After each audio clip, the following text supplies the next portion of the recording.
Hace algunos años, mientras servía en el área Sudamérica Noroeste y me encontraba viviendo en Lima, Perú, tuve una bella experiencia que quisiera compartir con ustedes. Ocurrió cuando regresaba a casa de un ocupado fin de semana de asignaciones. Después de finalmente terminar el proceso de inmigración en el aeropuerto, encontré esperándome a un amable taxista del servicio habitual de taxis. Me llevó al auto y me senté en la parte trasera, listo para relajarme y disfrutar de un silencioso viaje a casa, y después de transitar algunas calles, el conductor recibió una llamada telefónica de su supervisor, quien le comentó que yo había tomado el taxi equivocado. Había otro reservado para mí, así que el supervisor le indicó que podía llevarme de regreso al aeropuerto si lo solicitaba yo. Le dije que no era necesario y que podíamos seguir adelante. Después de algunos minutos de silencio, me miró a través del espejo retrovisor y me preguntó: «¿Usted es mormón, verdad?». Bueno, después de aquella irresistible pregunta, supe que mi momento de silencio había terminado. No pude resistirme a descubrir a dónde nos llevaría la pregunta. Me enteré que su nombre era Omar, que el de su esposa era María Teresa y que tenían 2 hijos, Carolina de 14 y Rodrigo de 10 años. Omar había sido miembro de la iglesia desde pequeño. Su familia era activa, pero en algún momento sus padres habían dejado de asistir a la iglesia. Omar se inactivó por completo a los 15 años. Ahora tenía 40. En este momento comprendí que no había tomado el taxi equivocado. No fue una coincidencia. Le dije quién era yo y que estaba en su taxi, porque el Señor lo llamaba nuevamente a su redil. Después hablamos sobre la época en la que él y su familia eran miembros activos de la iglesia. Él tenía entrañables recuerdos de dulces momentos en las noches de hogar y de algunas canciones de la primaria. Fue así que suavemente entonó algunas partes del himno «Soy un hijo de Dios». Luego de pedirle su dirección, número telefónico y su permiso para compartirlos con su obispo, le comenté que encontraría el modo de estar en la capilla el primer día que volviera él a la iglesia. Terminamos el trayecto del aeropuerto a mi casa, así como nuestro pequeño viaje a su pasado, y cada quien siguió su camino.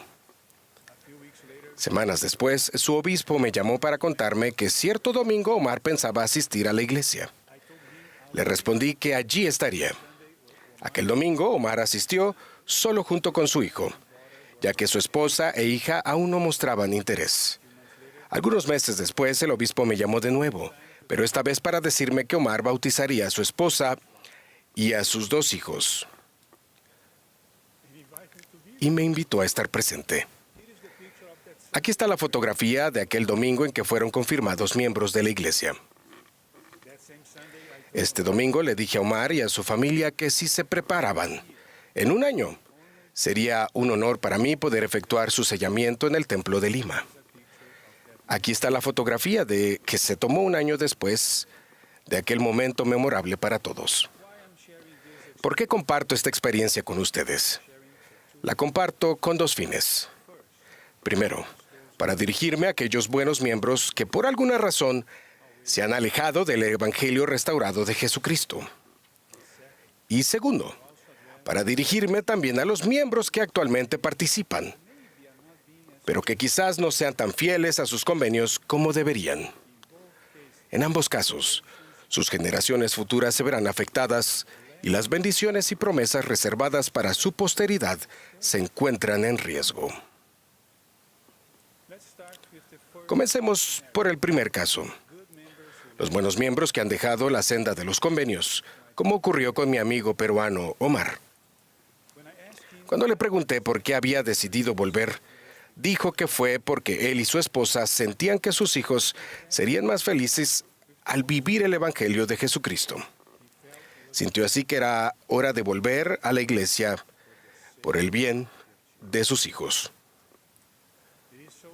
Es muy triste cuando nos encontramos con miembros inactivos o no miembros de la iglesia, quienes alguna vez tuvieron el Evangelio en su familia y lo perdieron por la decisión de sus padres o abuelos de alejarse de la iglesia por un tiempo. Esta decisión podría tener un impacto para siempre en su posteridad. Sus hijos y nietos han quedado excluidos de la protección y de las bendiciones del Evangelio de Jesucristo en sus vidas.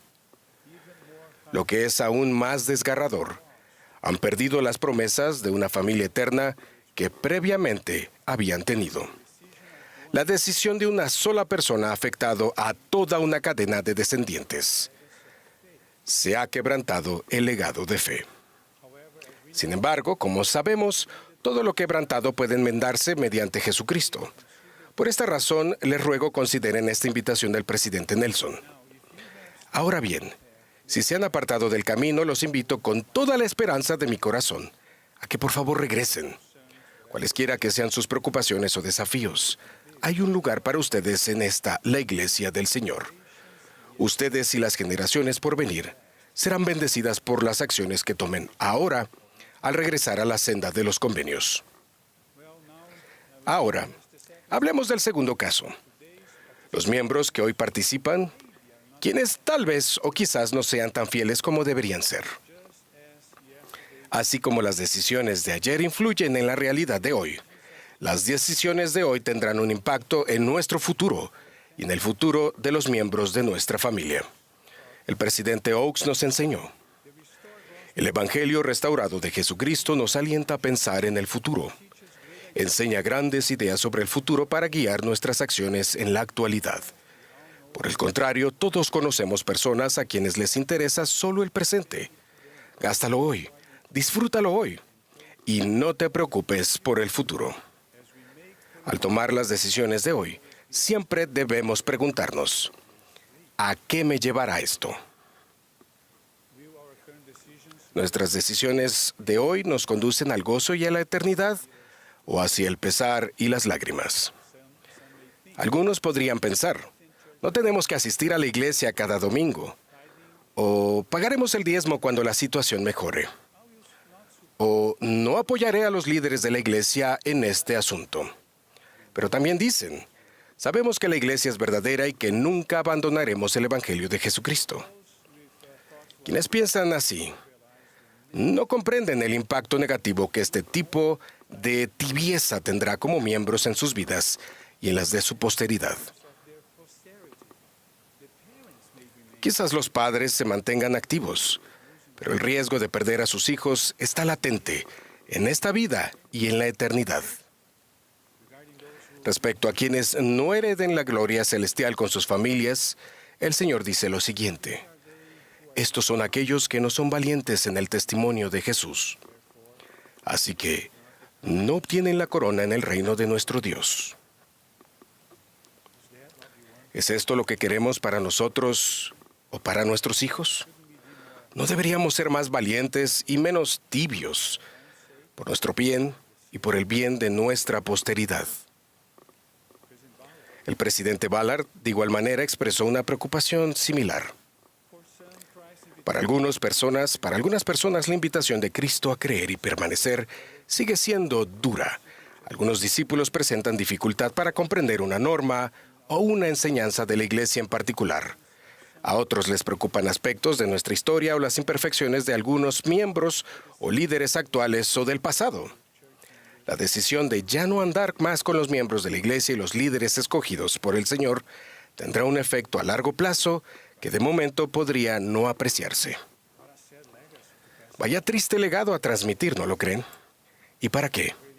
Sea lo que sea, no es suficiente como para ignorar el impacto espiritual negativo que tendrá en generaciones futuras.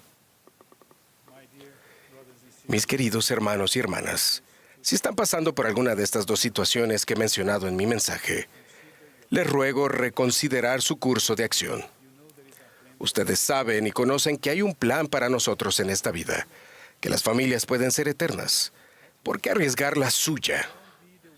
No sean el eslabón débil en esta bella cadena de fe que ustedes han comenzado o que han recibido como legado. Sean el eslabón fuerte, es su turno de hacerlo, y el Señor puede ayudarles. Desde el fondo de mi corazón los invito a pensar al respecto y a contemplar el futuro y a evaluar a qué me conducirá esto, y si fuese necesario, sean lo suficientemente valientes para corregir su camino por el bien de su posteridad. En el nombre de Jesucristo. Amén.